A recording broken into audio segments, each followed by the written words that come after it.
In 1946, after World War II, the US Navy launched the largest expedition to Antarctica to date. Titled Operation High Jump, the mission was led by Admiral Richard E. Byrd. The official narrative of the mission's objectives were to establish a US military and scientific research bases on the continent of Antarctica. Although Admiral Byrd's previous missions to Antarctica before the war gained him notoriety, they primarily failed due to the harsh conditions. Operation High Jump proved just as treacherous, with some of the crew perishing in blizzards and plane crashes, and resulted in early termination. Operation High Jump included a staggering 13 ships, aircraft escort, aircraft carrier, a submarine, 2 destroyers and a total of 4,700 men, with full battle gear in what was officially called an ordinary training exercise and attempt to establish research bases.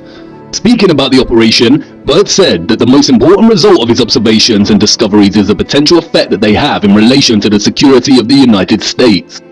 The fantastic speed with which the world is shrinking, recorded the Admiral, is one of the most important lessons learned during the recent Antarctic exploration.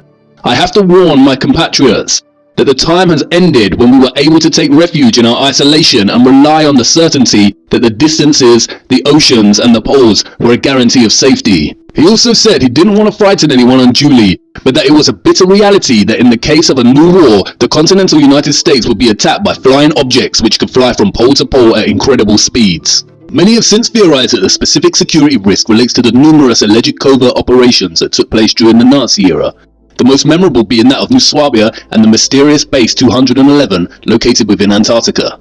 These theories suggest that Byrd and his crew were actually searching for these secret Nazi bases that have been rumored to be impenetrable. There are rumors and speculations that the Nazis had developed a type of aircraft with anti-gravity, specifically the type we now associate with flying saucers, and were able to not only just leave the planet and journey into space, but also launch very powerful attacks on any challengers. Interestingly, in July 1947, just 5 months after Byrd's Operation High Jump was terminated in Antarctica, the infamous Roswell crash happened. The official narrative states that a balloon crashed into a ranch in Roswell, New Mexico, but since the incident, a growing body of theories have arisen that suggests that what actually crashed in Roswell was a UFO. Between 1978 and the early 1990s, documents were obtained via Freedom of Information Act requests which fueled these theories, suggesting a UFO had crashed at Roswell and alien bodies and technology had been recovered by the US military. A plethora of books have been written on the subject. Interestingly, soon after the crash in 1947, the Central Intelligence Agency, the Department of Defense and the National Security Agency were all established. Just as the space race between America and Russia began in 1956, Admiral Byrd returned to Antarctica under Operation Deep Freeze to once again attempt to establish US Antarctic bases. It marked the beginning of a permanent military presence in Antarctica. Speaking about Antarctica, Byrd said, Admiral Byrd, you've been to both the North Pole and the South Pole. Is there any unexplored land left on this Earth that might appeal to adventurous young Americans? Yes, there is. And not up around the North Pole, because it's getting crowded up there now, because they find out it's really usable, not only to live in, but militarily. But strangely enough, there's left in the world today an area as big as the United States that's never been seen by a human being. And that's beyond the pole, on the other side of the South Pole, from Middle America. And I think it's quite astonishing that there should be an area as big as that unexplored. That's a tremendous So there's a lot of adventure left down at the bottom of the world. Admiral Byrd died in his sleep of a heart ailment a year later in 1957. He was an active Freemason. A year later, in 1958, NASA was established. And then soon after, in 1959, the Antarctica Treaty was signed by the UN, prohibiting access and ownership. I do not dispute that the Nazis created advanced technological flying crafts, and I do not dispute that many of them could have potentially fled to deep Antarctic bases. What many are not taught in history lessons at school is that many Nazis actually fled to America after the war. Remember, all wars are carefully choreographed by the satanic Illuminati elite. They are illusions cast upon the people using a system of us versus them, when in reality the us is funding the them, and vice versa. Werner von Braun was a German-born aerospace engineer and so-called space architect, and worked on Nazi Germany's rocket development program. In 1960, him and others were hired by NASA, where he served as director of the newly formed Marshall Space Flight Center He was also chief architect of the technology that supposedly landed the Apollo spacecraft on the moon. What many haven't realized is that the Roswell crash and UFO narrative of 1947 was a carefully wrought and insidious form of false flag that can be classified as a psyop. A psyop is a psychological operation designed specifically to convey selected information and indicators to audiences to influence their emotions, motive, and objective reasoning. Psyops plant ideas in people's minds in a covert way. And what better way to create intrigue and hype for the upcoming space race of the 50s than to leave crumbs of information suggesting alien life? Psyops are highly manipulative and can work in a reverse psychological manner in which the recipient feels that the information must be true because it was secret. The Freedom of Information Act releases worked on a big portion of the public in just this manner. They appeared secret with just enough deliberately planted UFO and alien references to provoke an intended response in their audience.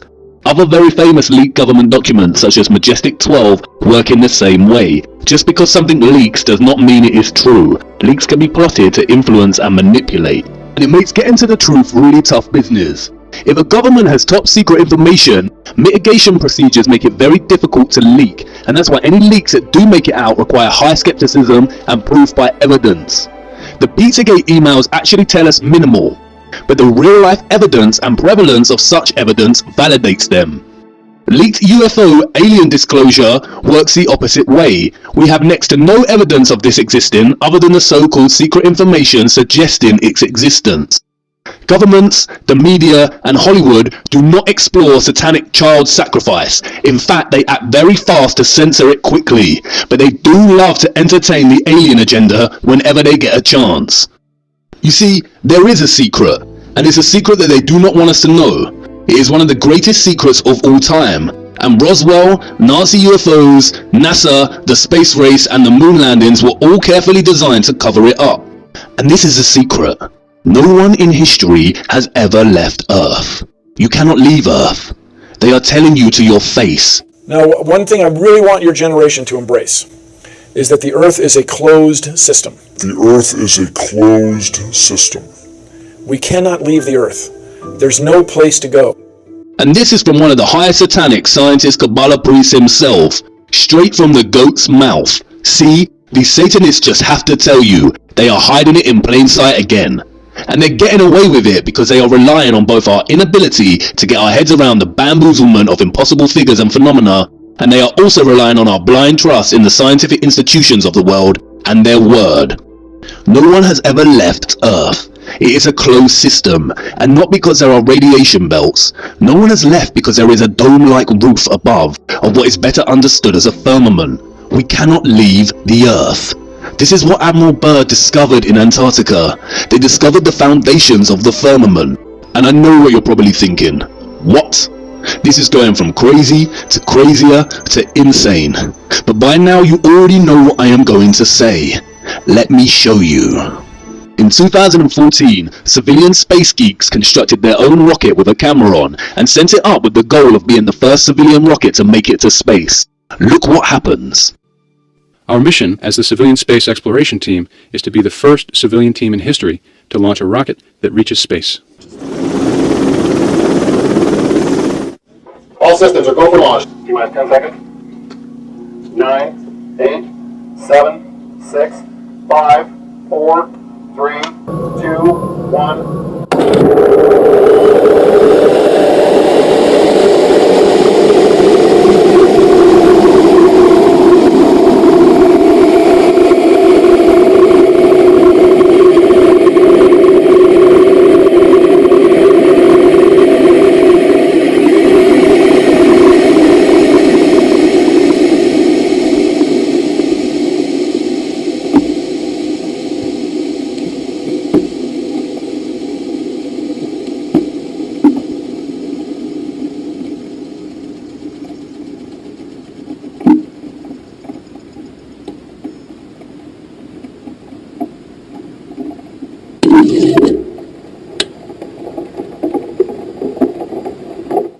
What did that rocket hit?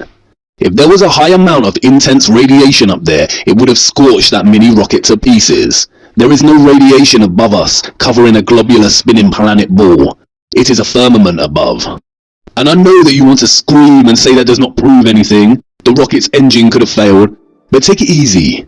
We are just getting started. You see, what they never told you in school is that every single civilization in our Earth's history knew that there existed a firmament above our heads. They were trying to tell us, and illustrations throughout the years have brought their conceptions of the world that we live in to life. Look.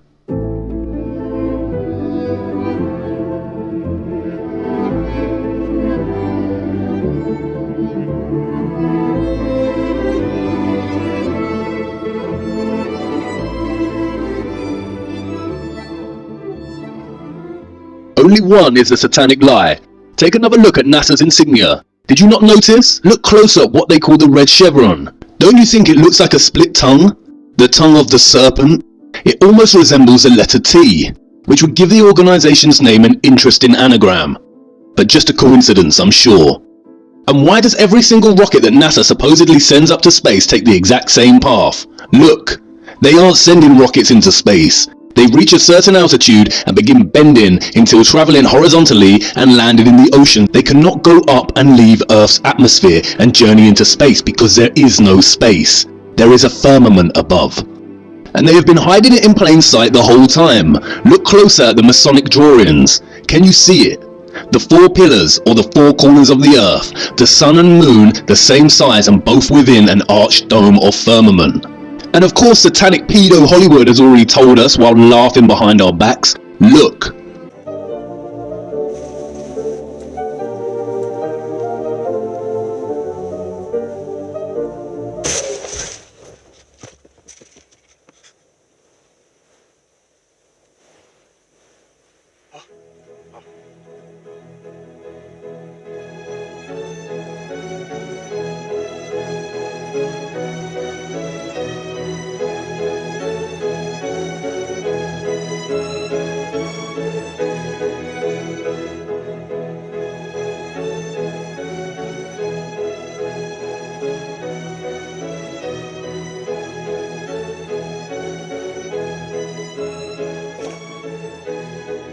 And the more they brainwash us with movies about space, fake rocket launches, and bamboozlement science, we are forgetting more and more that our ancient historical texts reference the firmament. The Book of Enoch, a non-canonical biblical text that was discovered as part of the Dead Sea Scrolls, reads, "And I saw the cornerstone of the earth, and I saw the four winds which support the earth and the sky, and I saw the winds which turn the sky and cause the disk of the sun and all the stars to set. And I saw the winds of the earth which support the clouds, and I saw the paths of the angels. I saw at the end of the earth the firmament of heaven above." The Quran references it. With power and skill did we construct the firmament. The Book of Job, which is older than the Torah itself, references this very firmament. "Hast thou with him spread out the sky, which is strong as a molten looking glass?" What does that mean? A molten looking glass. I guess I'm up against the highest, hardest stained glass ceiling. Stained glass ceiling. But we are all standing under a glass ceiling right now. Me running to break the big, hard glass ceiling and shatter that highest, hardest glass ceiling this time, thanks to you. It's got about 18 million cracks in it. And the light is shining through like never before. There's a mystery. Scattered around in the sand are thousands of chunks of strange yellow-green glass. It's curious glass. We scientists are still kind of puzzled how these things form. And I can't believe we just put the biggest crack in that glass ceiling yet. It's got about 18 million cracks in it. Again, they are telling us, and the crowd claps and cheers in their own ignorance. They are telling us while laughing behind our backs.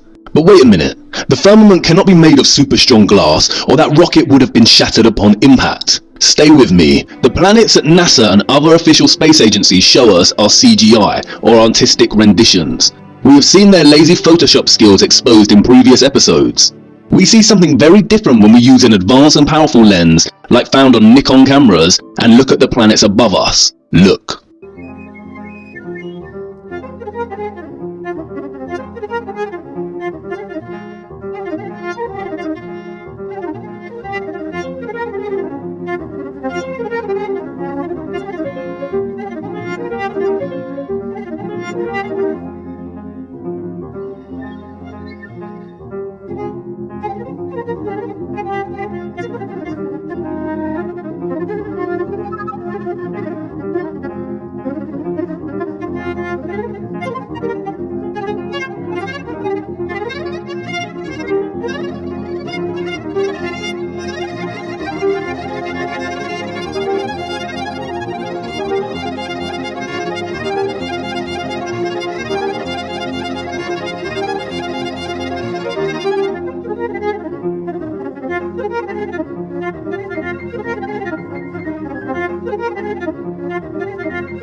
They are almost dancing,